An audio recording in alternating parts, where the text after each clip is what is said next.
2월 28일 수요일 매일 성경 묵상을 시작합니다. 오늘 함께 나눌 말씀은 마가복음 7장 1절에서 13절입니다. 마가복음 7장 1절에서 13절의 말씀을 제가 봉독합니다.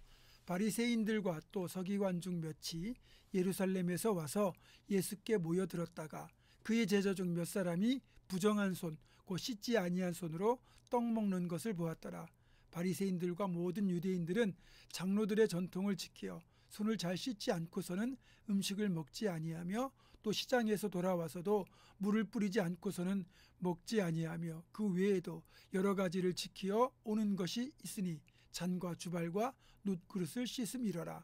이에 바리새인들과 서기관들이 예수께 묻되 어찌하여 당신의 제자들은 장로들의 전통을 준행하지 아니하고 부정한 손으로 떡을 먹나이까? 이르시되 이사야가 너희 외식하는 자에 대하여 잘 예언하였도다. 기록하였으되 이 백성이 입술로는 나를 공경하되 마음은 내게서 멀도다. 사람의 계명으로 교훈을 삼아 가르치니 나를 헛되이 경배하는도다 하였느니라. 너희가 하나님의 계명은 버리고 사람의 전통은 지키느니라. 또 이르시되 너희가 너희 전통을 지키려고 하나님의 계명을 잘 저버리는도다. 모세는 내 부모를 공경하라 하고 또 아버지나 어머니를 모욕하는 자는 죽임을 당하리라 하였거늘 너희는 이르되 사람이 아버지에게나 어머니에게나 말하기를 내가 드려 유익하게 할 것이 고르반 곧 하나님께 드림이 되었다고 하기만 하면 그만이라 하고 자기 아버지나 어머니에게 다시 아무것도 하여 드리기를 허락하지 아니하여 너희가 전한 전통으로 하나님의 말씀을 폐하며 또 이 같은 일을 많이 행하느니라 하시고 아멘. 오늘 본문에는 유대인들의 정결 예법을 지키는 것에 대한 예수님과 바리새인 간의 논쟁이 실려 있습니다. 바리새인들과 서기관 중 몇 명이 예루살렘으로부터 갈릴리로 와서 예수님을 방문했다가 예수님의 제자들 중 몇 사람이 손을 씻지 않고 빵을 집어먹는 걸 본 겁니다.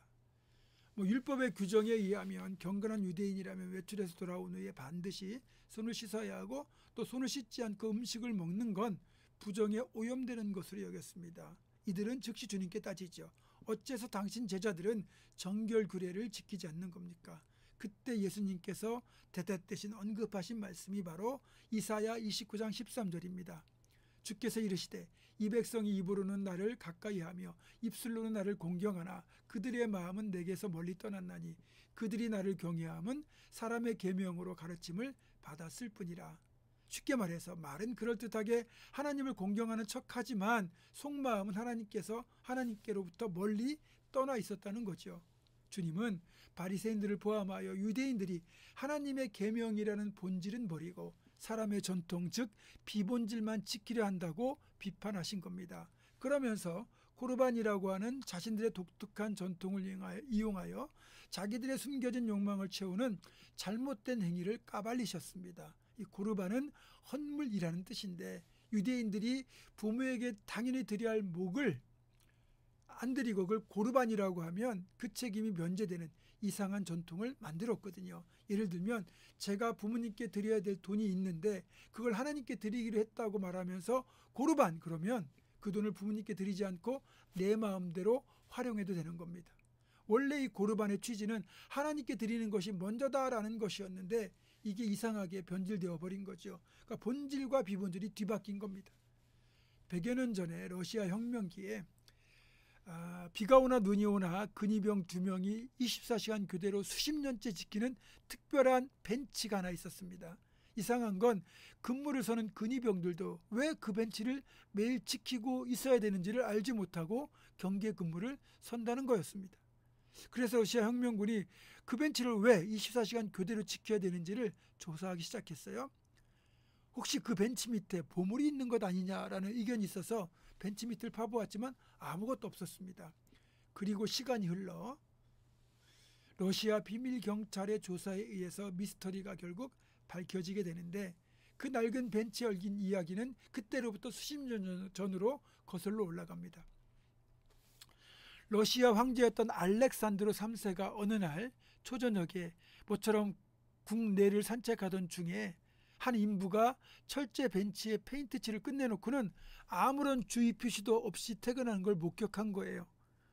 황제가 그걸 보고 누가 마르지도 않은 페인트가 마르지도 않은 그 벤치에 앉기라도 하면 낭패를 볼 수 있다고 생각해서 마침 주위를 지나던 병사 2명을 불러서 벤치 옆에 보초를 서서 아무도 벤치에 앉지 못하도록 그렇게 명령을 내렸습니다.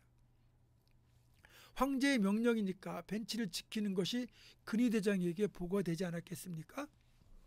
그러니까 근위대장은 또 왜 벤치를 지켜야 되는지를 황제에게 물어보지는 못하고 뭔가 중요한 이유가 있겠거니 생각하고는 그때부터 병사들로 하여금 24시간 교대로 그 벤치를 지키게 한 것이고, 러시아 혁명이 일어날 때까지 수십 년 동안 아무 쓸모없는 벤치를 비가 오나 눈이 오나 불철주야 지키게 된 겁니다. 여러분, 이것이 비본질이 가져오는 폐해입니다. 왜 그 말씀, 그 계명을 주셨는지 그 본래 취지는 다 사라지고 껍데기만 남아서 껍데기를 생명처럼 지키는 것이 당시 바리새인들의 모습이었습니다. 오늘날 우리가 이렇게 엉뚱한 것에 목숨 걸고 있지 않은지 돌아봐야 됩니다. 이건 정말 중요한 진리입니다. 뭐든지 처음에 그 명령을 주신 이유, 정신, 의미를 잃어버린 채 문자, 형식, 겉모습에만 치중할 때 이렇게 우리도 비본질을 더 중요하게 여기는 일이 얼마든지 일어날 가능성이 있습니다. 주님께서는 이 사실을 깨닫도록 하기 위해서 굳이 안식일의 병자를 고치시는 일을 행하셨던 거예요. 우리는 비본질, 껍데기에 목숨을 거는 어리석은 일을 하지 말아야 됩니다. 진짜 본질이 무엇인지를 잘 분별하고 본질에는 충실하고 비본질에는 시간과 에너지를 낭비하지 않도록 힘써야 됩니다. 주님께서 가르쳐 주신 이 귀한 진리를 우리 삶에 잘 적용해서 세월을 아끼며 살아가는 우리 모두가 될 수 있기를 주님의 이름으로 축원합니다. 기도하겠습니다.